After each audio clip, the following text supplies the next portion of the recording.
Welcome to Mystical Technology. One of the larger Sumerian cities may have had 80,000 residents. The beginning of the Sumerian civilization in Mesopotamia is still a topic of discussion. However, archaeological findings suggest that they formed around a dozen city-states by the year 4000 BC. These city-states typically comprised of a walled central city dominated by a ziggurat, the pyramidal temples that represented the Sumerian religion.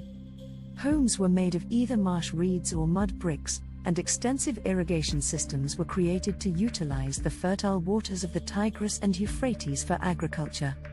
Prominent Sumerian city-states included Eridu, Nippur, Lagash, and Kish, but the largest and most established among them was Uruk, a thriving trading center that was enclosed by 6 miles of defensive walls and had a population of 40,000 to 80,000 at its peak around 2800 BC, making it most likely the biggest city in the world at the time.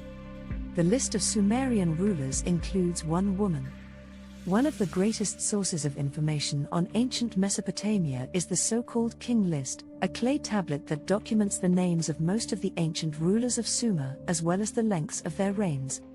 The list is a strange blend of historical fact and myth. One early king is said to have lived for 43,200 years, but it also includes Sumer's lone female monarch in the form of Kubaba, a woman tavern keeper who supposedly took the throne in the city-state of Kish sometime around 2500 BC. Very little is known about Kubaba's reign or how she came to power, but the list credits her with making firm the foundations of Kish and forging a dynasty that lasted 100 years.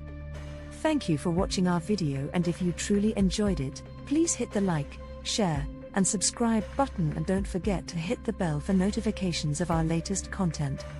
The Sumerian city-states were often at war with one another.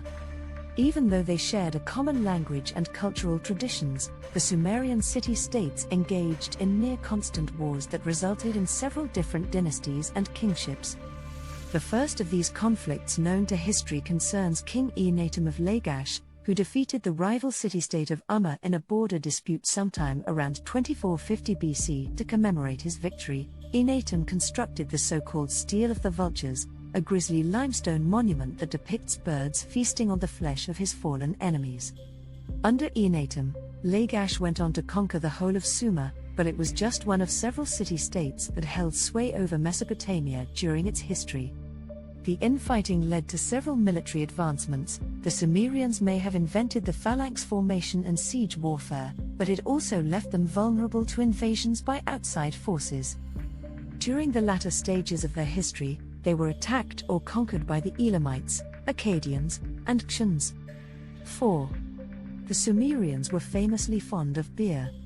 Along with inventing writing, the plough, law codes and literature, the Sumerians are also remembered as some of history's original brewers. Archaeologists have found evidence of Mesopotamian beer making dating back to the 4th millennium BC. The brewing techniques they used are still a mystery, but their preferred ale seems to have been a barley-based concoction so thick that it had to be sipped through a special kind of filtration straw. The Sumerians prized their beer for its nutrient-rich ingredients and hailed it as the key to a joyful heart and a contented liver. There was even a Sumerian goddess of brewing called Ninkasi, who is celebrated in a famous hymn as the one who waters the malt set on the ground. 5. Cuneiform writing was used for over 3,000 years. The Sumerian invention of cuneiform, a Latin term literally meaning wedge-shaped, dates to sometime around 3400 BC in its most sophisticated form. It consisted of several hundred characters that ancient scribes used to write words or syllables on wet clay tablets with a reed stylus. The tablets were then baked or left in the sun to harden. The Sumerians seem to have first developed cuneiform for the mundane purposes of keeping accounts and records of business transactions, but over time it blossomed into a full-fledged writing system used for everything from poetry and history to law codes and literature.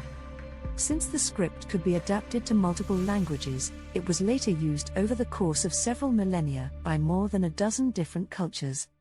In fact, archaeologists have found evidence that Near East astronomical texts were still being written in cuneiform as recently as the 1st century AD. 6. The Sumerians were well-traveled trade merchants. A detail from the so-called Standard of Side B. This panel shows a banquet, perhaps after a victory, and men driving cattle and sheep. Since their homeland was largely devoid of timber, stone and minerals, the Sumerians were forced to create one of history's earliest trade networks over both land and sea.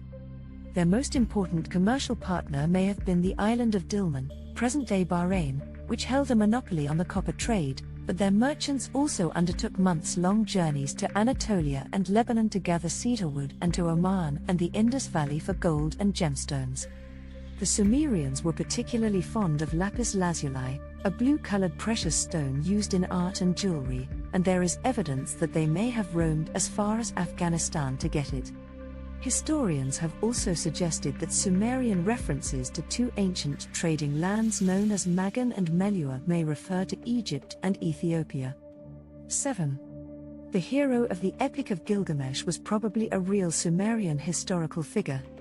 One of the crowning achievements of Mesopotamian literature is the Epic of Gilgamesh, a 3,000-line poem that follows the adventures of a Sumerian king as he battles a forest monster and quests after the secret of eternal life. While the poem's hero is a demigod with Hercules-like strength, most scholars believe he is based on an actual king who served as the fifth ruler of the city of Uruk. The historical Gilgamesh appears on the Sumerian king list and is thought to have lived sometime around 2700 BC. Few contemporary accounts of his reign have survived to today, but archaeologists have found inscriptions that credit him with building Uruk's massive defensive walls and restoring a temple to the goddess Ninhil, which suggests he may have been a real ruler whose deeds were later repurposed as myth. 8. Sumerian mathematics and measurements are still used today. The origins of the 60-second minute and 60-minute hour can be traced all the way back to ancient Mesopotamia. In the same way that modern mathematics is a decimal system based on the number 10, the Sumerians mainly used a sexagesimal structure that was based around groupings of 60. This easily divisible number system was later adopted by the ancient Babylonians, who used it to make astronomical calculations on the lengths of the months and the year. Base 60 eventually fell out of use, but its legacy still lives on in the measurements of the both hour and the minute. Other remnants of the Sumerian sexagesimal system have survived in the form of spatial measurements such as the 360 degrees in a circle and the 12 inches in a foot. 9. Sumerian culture was lost to history until the 19th century. After Mesopotamia was occupied by the Amorites and Babylonians in the early 2nd millennium BC, the Sumerians gradually lost their cultural identity and ceased to exist as a political force. All knowledge of their history, language and technology, even their name, was eventually forgotten. Their secrets remained buried in the deserts of Iraq until the 19th century, when French and British archaeologists finally stumbled upon Sumerian artifacts while hunting for evidence of the ancient Assyrians. Scholars such as Henry Rawlinson, Edward Hincks, Julius Oppert and Paul Haupt later took the lead in deciphering the Sumerian language and cuneiform, providing historians with their first-ever glimpse of the long-lost history and literature of early Mesopotamia. Since then, archaeologists have recovered numerous pieces of Sumerian art, pottery and sculpture, as well as some 500,000 clay tablets, the vast majority of which have still yet to be translated.